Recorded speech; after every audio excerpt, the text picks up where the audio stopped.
Hello everybody, it is Kirsten here, and today we are talking about weight gain in hypothalamic amenorrhea recovery.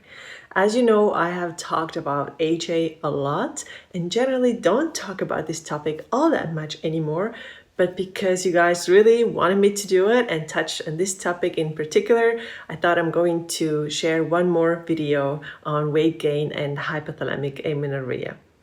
And I want to address a couple of questions that people often have when they are going through this process of getting their periods back. I'm not going to get into detail anymore how it happened, why it happened, and why it's important to get your period back, because I do think that you already know it. If you don't, please check out my channel. I have a lot of videos on this topic on YouTube, but today, more specifically, HA and weight gain. The first question, of course, that everybody has is that how much weight do I have to gain?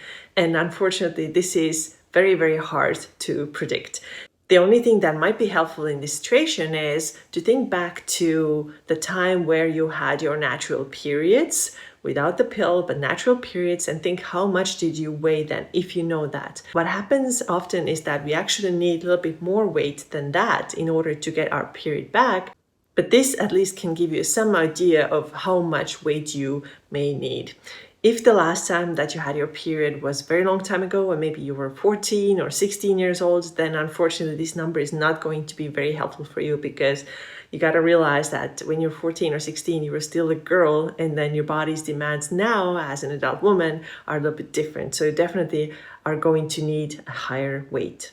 For me personally, it took me to getting back to the exact same weight where I was the last time when I had my period, which was 167 or so pounds, which is 74 kilograms. This is where I lost my period back in 2007. And then 2017, when I got it back, this is exactly where I had to be. But like I said, a lot of women have to gain a little bit more, which is known as the overshoot weight. And it's totally very, very common thing. The second question that I get a lot is that should I gain weight fast or slow? Does it matter? And honestly, the answer depends on if you want to get your result faster or slower. People have done it in different ways. Those who just dive in and start eating a ton and drop all exercise will very likely get their periods back very fast. Those who take the slower approach, maybe they increase their calories by 100 or by another 100 next week and so on, and keep some strength training in, they get their periods probably ultimately, but it's going to be way, way, way longer process. And I've seen it several times. So there are two different approaches, and it depends how you want to do it. I personally took an approach that was more like this faster one, but it wasn't completely very fast. I would say it was more like a hybrid towards the fast approach still, because I immediately stopped exercising. Yes, I did that 100%. I stopped exercising other than walking and yoga, but my eating, I didn't change that a whole lot. And the reason was that my relationship with food was already so much better by the time I started active recovery from HA. Yes, in the past, I had very disordered eating habits. I was never diagnosed with anorexia or anything like that, or binge eating disorder, but I definitely did have like characteristics of both at different times. But by the time in 2016, when I started working on my HA, I was eating pretty well already. So the way I did it was that, yes, I quit exercise, but I kept eating about the same.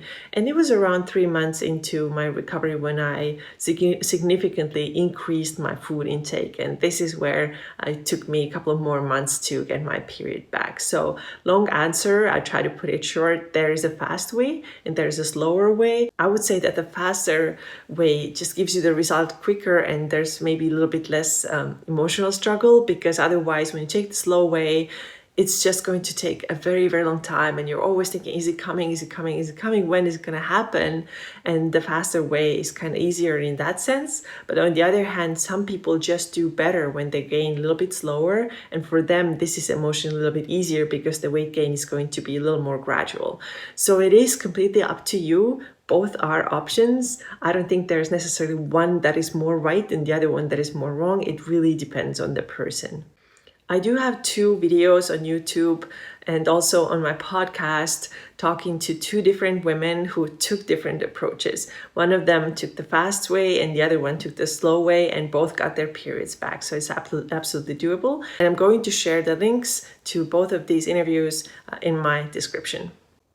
The next question, what happens after HA recovery? What happens to my weight and can I lose some? My very first advice for you would be to not focus on the weight loss while you are still recovering, because your main priority is recovering, and in this process, we have to gain weight. There's just no way around it. If it really is hypothalamic amenorrhea, you cannot get your period back without increasing your weight. This is a fact. So at first, I would really like you to focus on that and not what's going to happen in the future.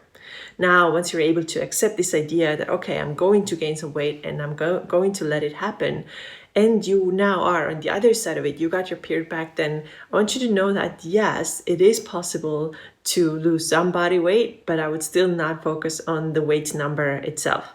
What I would personally focus on would be changing the body composition if that's what you want to do, but even that should not happen quickly after you get your first period back. It definitely shouldn't be a fast thing. A lot of women actually find that some weight loss happens naturally.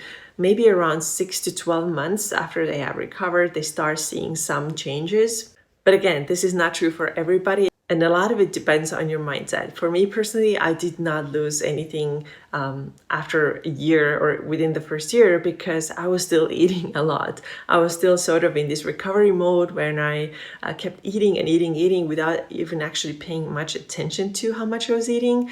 And it wasn't until I started realizing these patterns and I started paying more attention to what I'm eating and how much and how I am eating that I was able to start seeing a little bit of body change. But now later, what comes later is that, again, I am not a fan of thinking about weight loss, but I think it's perfectly fine to want to change your body composition a little bit, given that your hormones are healthy and given that your overall health is good. And what I mean by body composition is by changing your body in such a way that you build more muscle and therefore you may be able to let go of a little bit of fat. But I literally don't want anyone to get on the scale and use that as a way to measure their success, because the scale can give you a lot of very unhelpful and sometimes even wrong information. Because a lot of us know that when we gain muscle mass, then we also gain a little bit of weight. And overall, this number on the scale, it can really mess with your mind the way it did with mine in the past. And I really don't want anyone to focus on that. Overall, I do think that body composition change is absolutely possible after HA recovery. I did it myself. I definitely look a little bit different now than I did when I was just newly recovered from HA, and I have done it via strength training and not excessive cardio. If you want to truly understand better how the system works, how you are able to change your body afterwards, then I really recommend that you go through my 5-day video course called the Burnout Recovery Spectrum. In this program, you will learn all the steps that you have to take from the beginning of your recovery until when you have gotten your period back, and then after. What happens after that? In this program, you will learn about the 3 major phases of burnout recovery and what are the steps that you have to take in order to get better. You will also learn how to do a self-assessment to understand where you are on this recovery spectrum, in which stage you are, and what are the next steps for you to take. You will learn what are the symptoms to look out for if your metabolism is damaged, and part of your metabolism being damaged is also not having your period. You will learn what are the 12 changes that have to happen in your body for it to be completely healed. You will understand how to know that your metabolism is healthy, and you will learn what you have to know about changing your body after burnout and HA recovery.